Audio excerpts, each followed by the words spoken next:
Curtis. All right. Yes, sir. We're live. All right. I'm live. All right, everybody. So welcome to our panel, the Silverline Comics panel for Comic Conway. This panel is titled, What Are Cat and Mouse, Kayless, and Divinity? I'm Curtis Fujita, the creative director at Silverline. I'm also the editor on the Kayless series and an artist with experience in comic books, video games, and animation. I'm going to go ahead and introduce everybody, but we're going to introduce everybody a little differently. We're going to talk about the specific book series, and then we're going to say what the creative teams are, and then I'll give a little bit of a biography for each person. So I'm going to go ahead and just give a little presentation here so that everybody can see if I'm sharing my screen now. So again, here are our three titles: Cat and Mouse, Kayless, and Divinity. All right, our guests today with the creative team for Cat and Mouse is writer Roland Mann, penciler Alex Gallimore, penciler Webba Fett, inker Barb Kaylberg, and colorist Roberta Conroy. And then we have Team Kayless. We have writer-creator Brent Larson, and letterer, and also our graphic designer and the author of Man in the Mask, an artist of Man in the Mask, Mike Belcher. And from Team Divinity, we have the creator and inker, Barb Kaylberg. So that is our team, and we're going to go ahead and I'm going to give you a little information about them, and then we'll get down to it. So first up is writer Roland Mann. Roland is a writer, professor, and former Marvel Comics editor. He is the founder and head honcho of Silverline Comics and the creator, writer of many acclaimed books, including Cat and Mouse, Trumps, and Demon's Tales. He is the driving force of everything Silverline does and everything Silverline loves. So let's welcome Roland Mann to the digital stage or online stage, virtual stage. All right. And then we have, this is all, I'm going to start with Team Cat and Mouse. Alex Gallimore. Alex is a graduate of the Kubert School and a resident of Texas. He draws inspiration from artists like Greg Capullo, Sean Murphy, and Stuart Immonen. But he has a style and energy all his own. His illustrations have not only graced the pages of Cat and Mouse, but have electrified the covers of other Silverline titles like Twilight Ground. Welcome, Alex. And our next penciler here is Webba Fett. Webba is the penciler on the upcoming Cat and Mouse miniseries, which takes place with our titular heroes in the deep underworld of voodoo in New Orleans. He brings a refined yet visceral energy to his work, and we are happy that he is the newest member of our Silverline family. And rounding out Team Cat and Mouse, we have Roberta Conroy. Roberta is an artist hailing from Los Angeles, California. She has worked in comic books, magazine publishing, and commercial art. She began her career as part of Malibu Comics' innovative digital coloring department and now works as a graphic designer by day and is coloring for Silverline Comics on the title Cat and Mouse and the forthcoming Champion and Miss Fury. Welcome, Roberta. Hello. And we're going to move on to Team Kayless. All right, we have writer, creator Brent Larson. Brent Larson is the creator and writer of the highly regarded comic book Kayless. His pulse-pounding writing captivates readers with a cinematic flair that is distinctly his own. He has a background in film writing and hails from Orlando, Florida. Welcome, Brent. Thank you. You're welcome. And letterer, Mike Belcher. Mike W. Belcher is an award-winning graphic designer and the creator of the fan favorite Man in the Mask comic book series, collaborating with his son Aiden, who also colors the book. He is the letterer on Kayless and contributes much of his graphic design talent to the overall look of the Silverline brand. Welcome, Mike. Hey, how's it going? All right. And on to Team Divinity. Barb Kaylberg. Barb is a veteran comic book inker with over 30 years of work with some of the biggest publishing companies in the business like DC, Marvel, Image, and Malibu Comics. She is currently inking Cat and Mouse and is the creator and inker collaborating with writer R.A. Jones on the critically acclaimed comic book series, Divinity. Welcome, Barb. Okay, so introductions out of the way, we got that out of the way. So let's go ahead and I'm going to kind of start talking to our writing team for the different books, and then we'll go into the visual side of things. I would be interested, let's start with Roland, and everybody else, all the other writers just kind of start thinking about it, or creators start thinking about it. Give a brief summary of your series, what genre it fits in, essentially what's your elevator pitch, what's your story about your book. So let's start with Roland. Tell us more about Cat and Mouse. Absolutely. Cat and Mouse is a story of Brett, who gets a telephone call from his ex-fiance, and she says, "Hey, my kid sister ran away. Would you go get her and bring her home?" Well, it's his ex, so he doesn't really want to do it, right? But Brett is studying to be a police officer, so he says, "Well, let me see what I can do." So he goes to New Orleans, only to find out she's been caught up in a human trafficking ring. So he has to figure out how to get her out of the human trafficking ring and get her home. And yes, there are ninjas involved. And that's our first arc. And since Wubba is here, and we'll be talking about that as well, the second story, the one that takes place after the Alex penciled series, it basically takes up right after that. So the first series is we kind of see the duo. It's kind of their origin, really. We kind of see them get together. We see them get established in New Orleans. We kind of build their support staff there. And then the second series, we continue to have human trafficking as the theme, kind of the underlying theme of what the bad guys are. Because Cat and Mouse is you asked for the genre. It's really kind of a crime superhero / crime. It's a street level superhero. It's not like Superman and Green Lantern flying around and all that kind of stuff. It's more street level. Batman, Daredevil, that kind of thing. But in the second arc, we're going to introduce voodoo elements from New Orleans. It's one of these things, from volume 1. I wanted to touch on. I had this voodoo story. This is not the same one, but I had this voodoo thing that I kind of wanted to do, but we never got around to doing it. So I don't think you can do New Orleans without touching on voodoo in some kind of way. And so the second arc will still be human trafficking, but we'll bring voodoo elements into it, and I'm very excited about it. Excellent. Well, let's go ahead. Let's hear a little bit more about Kayless. Brent, would you be so kind to kind of explain to people about Kayless and what it is? Sure. Kayless is kind of a superhero / government conspiracy book. It deals with the story of what would happen. It's a question that everyone's asked themselves at one time or another in their lives, which is, what would happen if the CIA sent a mission into space? And this is actually what happened. In the 1960s, the CIA sends up a secret of astronauts on a special mission, and they disappeared. And then today, their ship crashes back to Earth, actually blows up in the atmosphere with one occupant who crashes through the atmosphere, lands on Earth unharmed, and begins his quest, which is to find a way to get back to where he came from. And throughout the story, the first arc will be wrapping up here in a couple of months, but the first arc concerns him meeting some of the people that sent him into space, and also finding out why people are trying to keep him from going back into space. What is it that he saw up there? And what does it mean for the rest of the future of humankind that he actually gets back in time? And that's the nutshell of the first arc.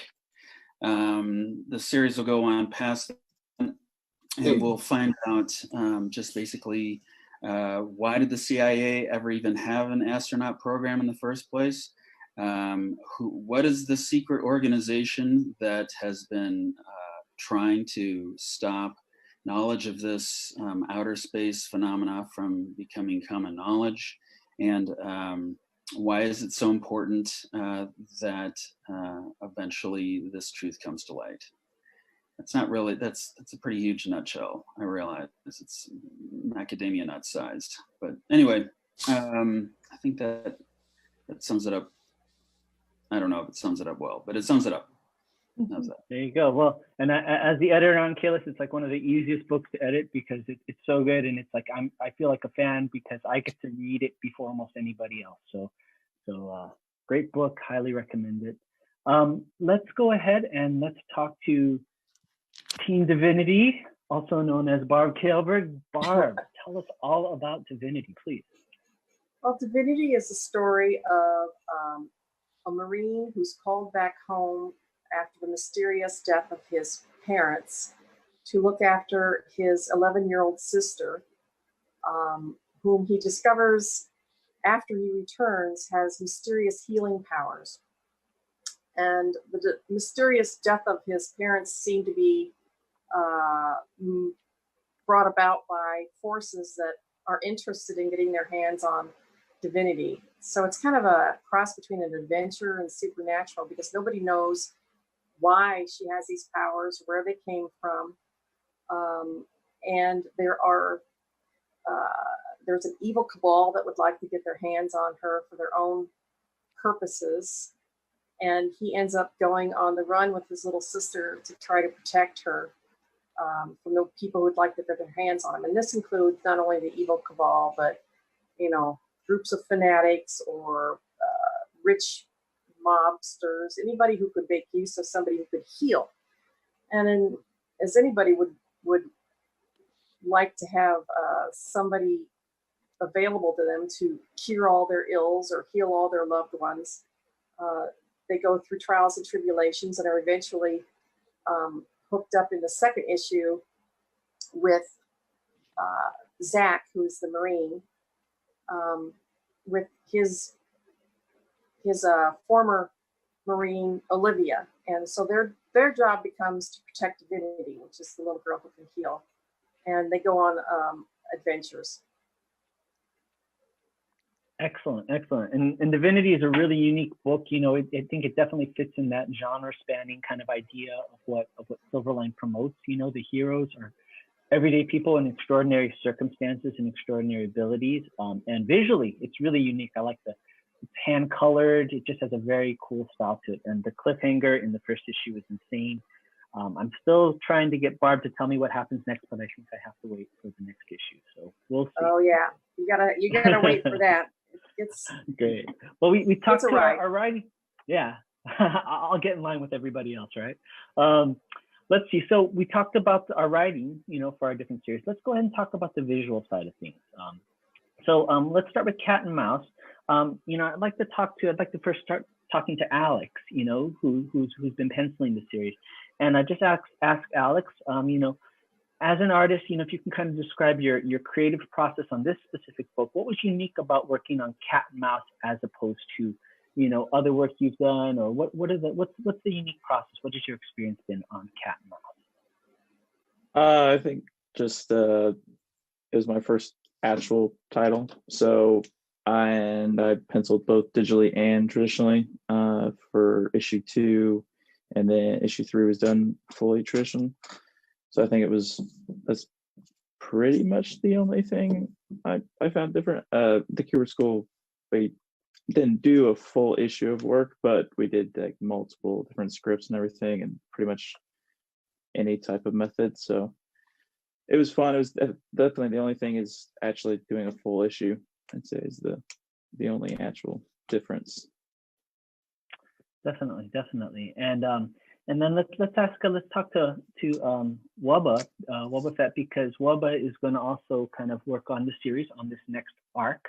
So Wubba, if you can kind of describe what the process was for you, kind of getting into the world of Cat and Mouse. And I think we also even covered on our Silverline Sunday stream, we also talked about just the reference that goes with writing the story that takes place in New Orleans. But please go ahead. Yeah. So my whole approach with it was just trying to tell a rolling story the best I absolutely could. I mean, it's I go through a lot of references for it, trying to make sure New Orleans looks correct. Yeah, I mean that to me was the challenging part, to make sure that location and everything, and I got the right mood for what was on the script. Definitely. Like Will and I were talking the other day about it, and it's kind of cliched, but you always hear the saying that, the city is a character, and it kind of is cliched, but it really fits the bill with Cat and Mouse having this deep history in New Orleans. I mean, like we always say, ninjas in New Orleans. Come on, how can you go wrong? So it's excellent. Let's round out our artistic team on cat and mouse as far as coloring. So Roberta, could you please kind of talk about your work on coloring cat and mouse and your process and just whatever you feel free to talk about it. Yeah. Well, I mean, like you were saying, the city itself is so big of a personality. It's an interesting dynamic to have them stand out and have their interesting story told, and feel the warmth of the city, and I think it's been a process of just trying to spotlight these characters and their confusion with all of the dangers that are happening in the city. And I like that there's just so many opportunities to create different moods, and the art is looking so amazing. So I'm just enjoying the process of starting with the darkness of the night and the life of the city, and then these characters freaking out with all of the danger that is happening. It's just really fun. Excellent. Yeah, Roland was showing me some of the coloring that you're doing for the upcoming series. And, we're looking at the little details. It's always cool when you see a creative team gelling together, So you had, Woba's pencils, Barb's inks. And then when you came in, you added your nuances of color on it. And you just point out little things that was really cool, which is like on one of the characters, the bones in the hand. You can see where Woba kind of alluded to it. Barb added volume with your inking. And then we could even see that you actually would continue the bone, in color. So it's just like, it was like an excellent relay race. Yeah. Everybody's just handing it off, the baton to the next person. So yeah, great work. Well, we talked to Team Cat and Mouse. Let's talk to Mike about, the visual elements of his lettering and his graphic design and how it relates to Kayless. Lettering is such an important art, and it's one of those things I would say is somewhat an invisible art. It can guide the eye through the book, or it can make it disjointed. But really, when you think about it, somebody like Mike who's doing the lettering, it's like somebody doing the sound on a film. If it's wrong, everybody notices. If he does what he's supposed to do, only professionals will really tell what's going on. So Mike, I don't know if you can comment a little bit on the process of lettering Kayless and how that works for you and so forth. Well, you're exactly right. I mean, that's my approach to before I even put down the first balloon is the idea that I don't want to be noticed. I mean, if I'm noticed, I did something wrong, because, we're all kind of keyed how we read and, going through, balloon to balloon, dialogue to dialogue. You got to keep that in mind and make sure that everything kind of goes in its particular order. And, as tight as Kayless was, I wanted to make sure everything flowed and that you could tell, the pacing of what he had written, and making sure also that, again, I'm not noticed, because by the end of the book, I want to make sure you've read it. If somebody made a comment about the lettering, I must have done something wrong. So yeah, it's a very invisible, very stealthy kind of process to comics. Is that where most everything else is pretty vibrant and you'll notice it.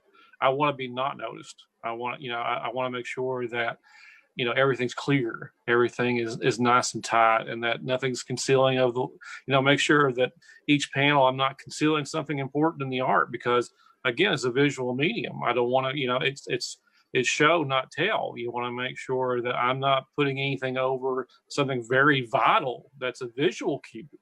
So there's a lot of thinking in it. There's a lot of stuff you when you're putting down your balloons and putting down your sound effects, you have to make sure it's kind of a symbiosis. It's working together. And I guess I'm the glue between the parts. And then again, by the end of the thing, I want to make sure, it's very stealthy. That everybody was able to enjoy the book and enjoy the writing and enjoy the art.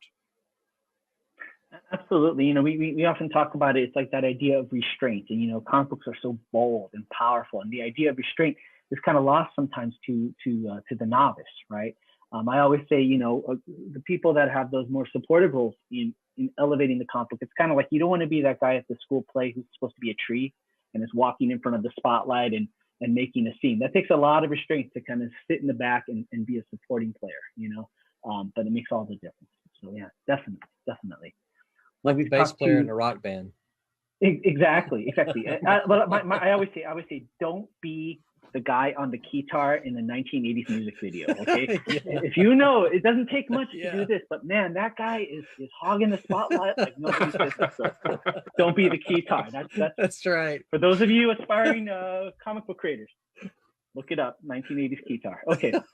All right. So enough of my random reference. We've talked to Team Cat and Mouse. We've talked to Team Kayless.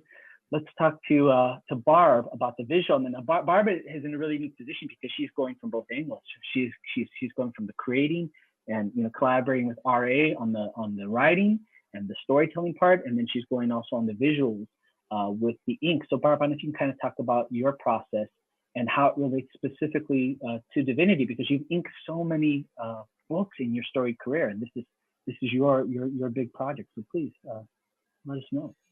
Well, when I set out to find an artist for Divinity, I wanted something that was more along the lines of the clean, crisp, simple lines.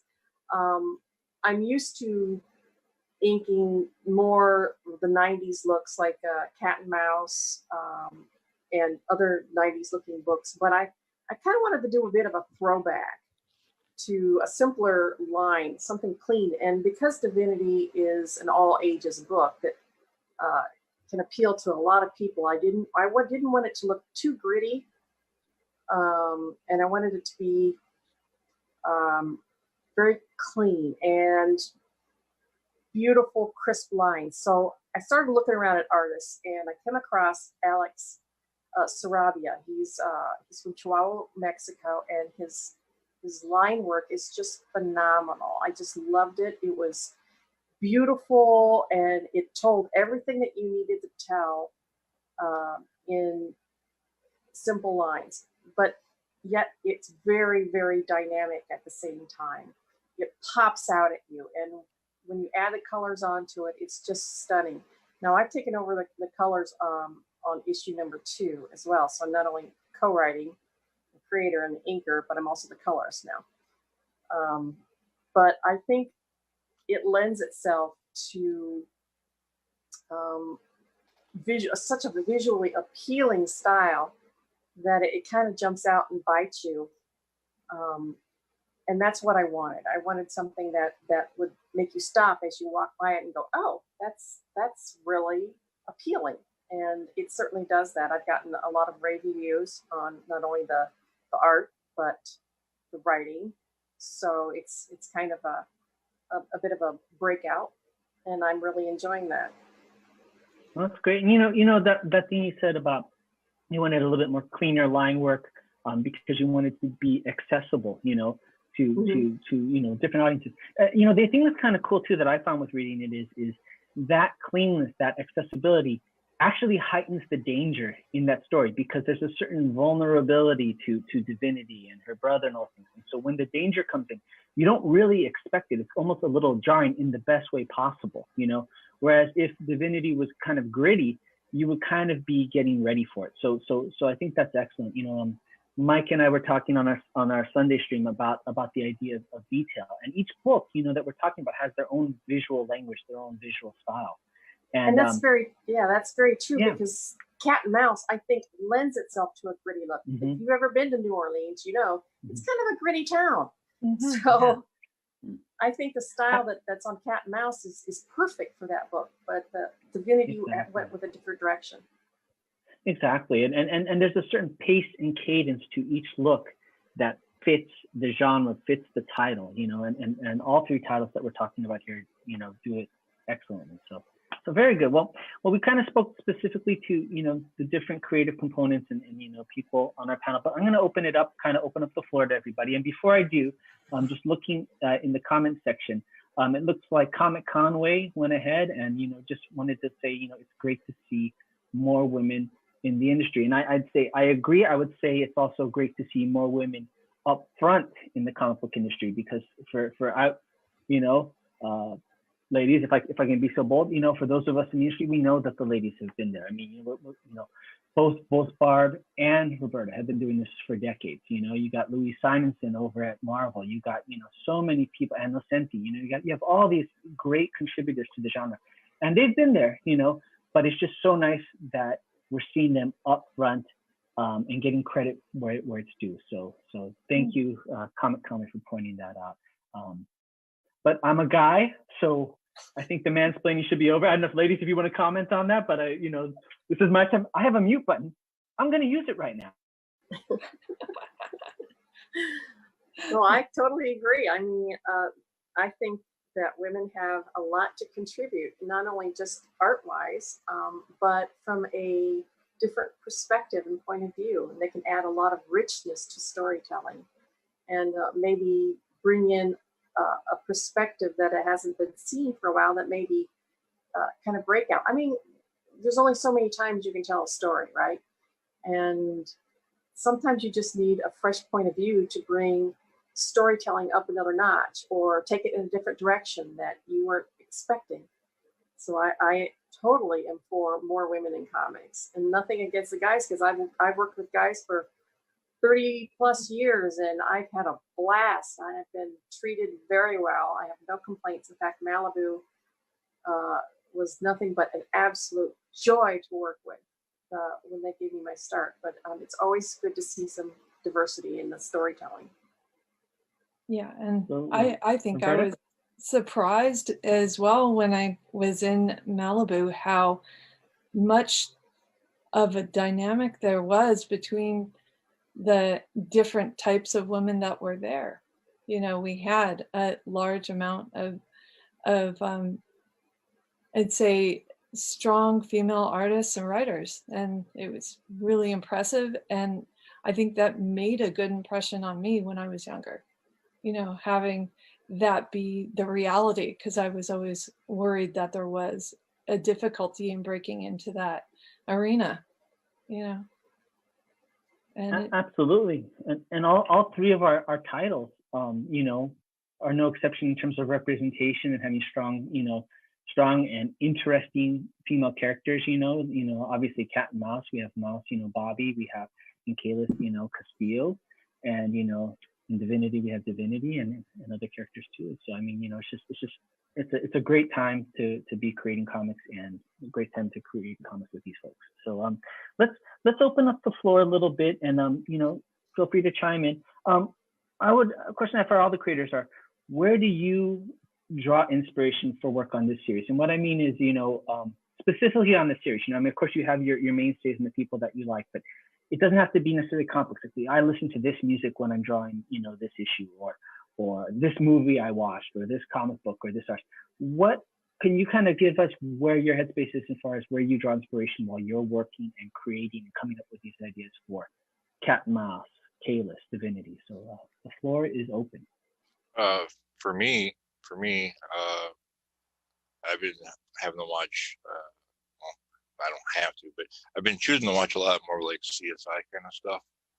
I mean, I got the ninja thing down pat. I mean, I got that. But the gritty, city look and all that kind of stuff, that comes really from watching like detective shows and stuff like that. So I've been doing a lot of that, and then I even kind of switched my music around. I've been just kind of getting the spirit of like New Orleans. I listen to a little bit of jazz. Nice. It helps. I mean, some of that Dixieland jazz. Yeah. Stuff. It really puts you in the mood while you're drawing it.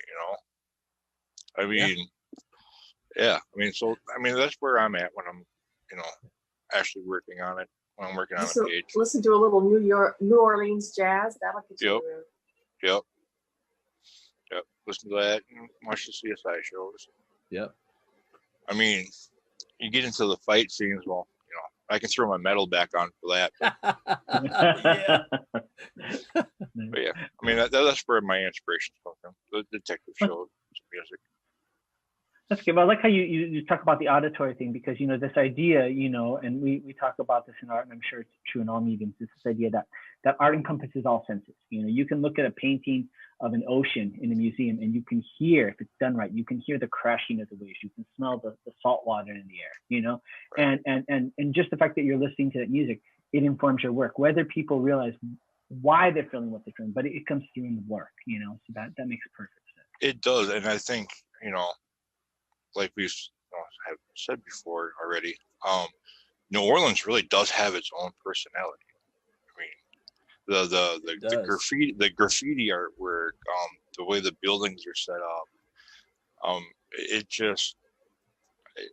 just a whole character all by itself. So it really helps pull inspiration from things that are unique to that city, like, the jazz, stuff like that. Excellent. Anybody else want to share where they draw inspiration from, or what things are informing their creative decisions while they're working on these titles? Comics. Reading comics. Which one? Tell us which one. Any comic. You read the new comics come out, you read an old comic that you have from 20, 30 years ago, and draw inspiration from it. So you want to draw comics. Absolutely. You want to do it. Definitely. Anybody else? Or let's see, we heard from a little bit of Team Cat and Mouse. Team Kayless, anything? Come on, Brent. What's funny is I draw inspiration from everywhere and also nowhere, because like when I'm writing, I have to write in complete silence or I'll be distracted like crazy. So I'm really operating out of my own head. But where I get ideas from is really just whenever I hear, like, Kayless, I had the idea of what would happen if astronauts went to another planet and got powers. Well, we already know what would happen if astronauts came to our planet and got powers. You'd have Superman or the Fantastic Four or whoever else. But what would happen if we went somewhere else? And that idea stuck with me for years. And so I just kind of let it sit back there and simmer, and different things would inspire me to add to the story. Like I read this book about the history of the CIA that was really compelling, and suddenly I was like, oh, now I know why they're there. The CIA sent them, stuff like that. So I wasn't looking for answers. They just kind of came through whatever else it was that I was out there doing. So in a way, the way I try to keep inspired is by reading a bunch of different stuff that really doesn't have anything to do with each other, and that helps me a lot.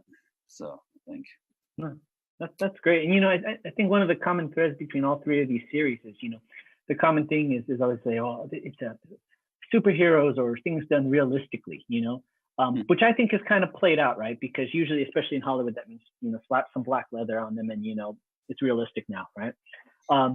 But I think what is more important is this idea of superheroes done with authenticity, and each of the stories that we're highlighting here, Cat and Mouse, Kayless, Divinity, there's a certain authenticity to the world that the characters inhabit. All of them are in very realistic worlds with very realistic people in extraordinary circumstances, but there's that authenticity that's kind of the through line of these two series. And so much respect to all the creators.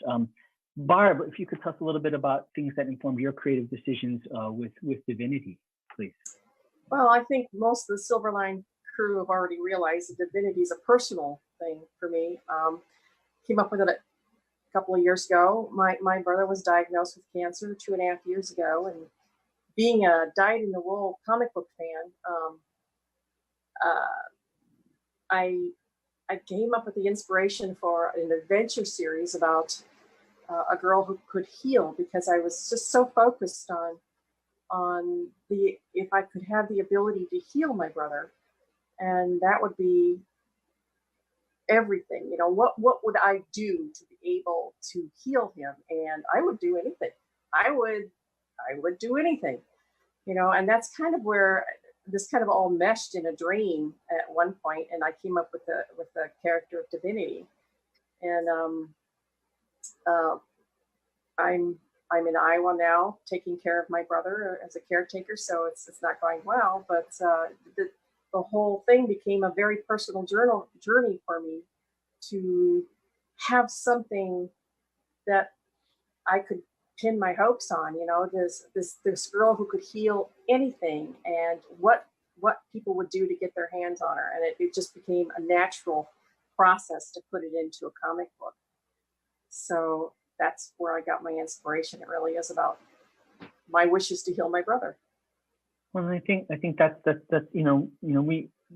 we appreciate you. We appreciate your candor and all that, and it's also a matter of that comes through in your art, right? I mean, if an artist doesn't put part of themselves in the story or part of their life experience, right, then it's not their art, And so I think that's kind of, if you want to talk about like the secret sauce or the secret ingredient to everything is you got to put yourself out there. You got to put something of yourself out there. When I used to work in Hollywood, I was speaking one time to the comedian Eddie Griffin, and you would never think that this guy would be so deep, but he said something I think that ties into all creativity, which is just basically, if you have an idea in your head and you have to put it on paper. You have to create it. Okay. Mm-hmm. The only reason that you learn how to ink, color, write, pencil is because you're trying to translate what's in here and in here outside to somebody else.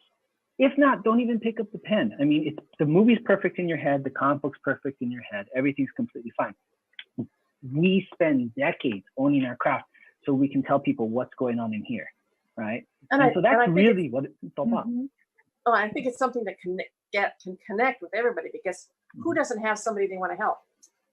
Yeah, exactly. I mean, sometimes it seems like it's just your story, but then somebody else will say, it's my story too. And soon enough, exactly. That's what connects everybody, So, got a little deep here. Okay. But I guess that's a good thing, right? In comic books, that's part of comic books, getting deep. Well, we're kind of starting to wind things up, but let's a little bit of a tease, a little bit of a cliffhanger. Can anybody from the team give some hints into what is in store for your series in coming issues? Barb, I'm going to start with you because Big Scary Voodoo. Barb, now's your time. I wanted to know what happens in the second issue, so just feel free to give me the whole outline. I'm ready. Let's do it. Kidnapping. Okay. All right, I'll take it. Okay. All right. So, kidnapping in Divinity. So I kind of cut Wubba off of there, but Wubba said Big Scary Voodoo, or yeah. The voodoo, scary, eerie voodoo stuff. Yeah. Mm-hmm. Oh, okay. Alex, Roland, you want to chime in, or are we all in agreement? Big Scary Voodoo. Yeah, well, there's certainly big scary voodoo. Burning the house down. That's what I was gonna say. That's exactly what I was gonna say. It's like, finally. I can't tell you how many times I heard them complaining about drawing the bad guy's mansion, and so I'm like, okay. And I think Barb might have even said, just burn it down or something like that. So I'm like, I have to ink this house. I have to ink this house one more time. Yeah. So the end scene, the final scene takes place in the villain's mansion in issue number 4. And so yeah, we start a big fire. Oh, Roberta, you look forward to coloring another big building on fire. A lot of pretty colors there. I am getting a lot of fire experience in this of art. I love fire though. There's so much energy, and the lighting ideas are just fun. Yeah, so, cool. Love it. Well, and Roberta, like we mentioned earlier, is working on the Champion and Miss Fury, and we've seen some fire in there, and it's the same writer in both things. So there may be something we don't know about Roland. Roland has a secret pyromania thing going on. What dude doesn't like a good fire? Come on, right? Blowing things up is always a good time. Yeah, it is fun. Yeah. So we have kidnapping, big bad voodoo, fire, more fire, and we haven't even talked about what's coming up in Kayless. Okay, so I'm gonna go ahead and hand it over to more fire and even more fire. Sure. Okay, I'd say it's the showdown between our hero, an army of terrorists, in the middle of the ball field at Anaheim Stadium, and there's fire involved. All right. I think Roland's sold already, so I think we're good to go. Yes, we talked about that. Okay, well, Well, let's kind of wind it down because we do have another panel coming. We're Yep. gonna leave a little space for transition. But let's finish up. I'm gonna have everybody just kind of state your name, state where people can find you online, and let's go ahead. I'm gonna start with Alex. Alex, if you feel free to share with people how they can find you online. Pretty much Facebook, Twitter, Instagram. It's just my name, Alex Gallimore. It's a Gallimore. That's how you spell the last name. Anywhere you type that into any social media, I'll probably have an account there. So that's the easiest way. And we're going to rope him back into the live streams. Yes. Very good. Very good. Looking forward to it. I miss seeing his thumbs up. Yeah. Oh, there All it is. right, yeah. For those of you that don't know, the reference point is Alex will be doing some stellar penciling work, and the camera is over his shoulder, so we can't see his face. And he's busy focusing. So every now and then we'll see him pull up a Post-it note with a thumbs up, just to kind of let us know that he's there and he's in agreement. He's a bit camera shy, which I was excited when I saw him just before the panel. I'm like, oh, look at this! Yeah, so he's a little camera shy. So no reason for that. And well, let's go ahead. Let's keep on the cat and mouse pencilers. Let's have Wubba. Wubba, I know you're a hard man to find sometimes, but if people are interested, where can they look at your work? I'm so into my work on cat and mouse.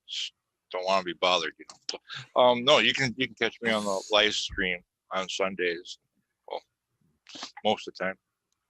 Okay. And also you can find his work on the Silverline Comics website, on our Facebook page, on our Facebook group. You'll be seeing more and more of Wubba's work. Let's go ahead and Barb, if you be so kind as to let everybody know where they can find you. Okay, my name is Barbara Kaylberg with 2 A's in the last name, Kaalberg, and I'm the only Barbara Kaylberg on the net. So I'm not hard to find. If you Google me, you'll find me on Facebook, Twitter, Instagram, DeviantArt, and about 20,000 other websites. So it's easy to find me. Look me up. Excellent. Okay, and Roberta, if you'd be so kind as to let people know where they can find you. Sure. Yeah, my name is Roberta Conroy, but I'm on Facebook and Instagram under Roby Conroy, ROBI, and you can find that.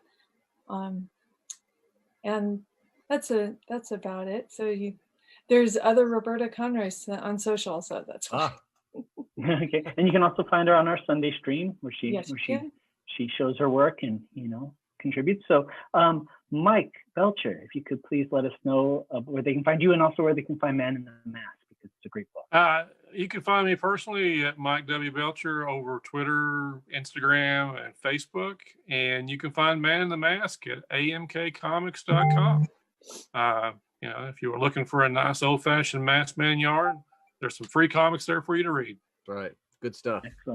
Excellent. And Brent, if you could be so kind as to let people know where they can find you. You can find me on Facebook.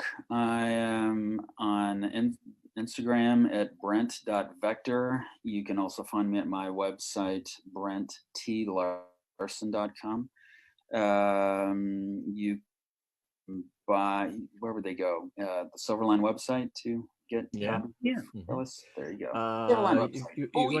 You get copies of Silverline Comics, all of the ones that we've talked about today. You go to indieplanet.com/Silverline. Excellent. And Roland, if you'd be so kind as to let people know where they can. Absolutely. You can find me on the Book of Face.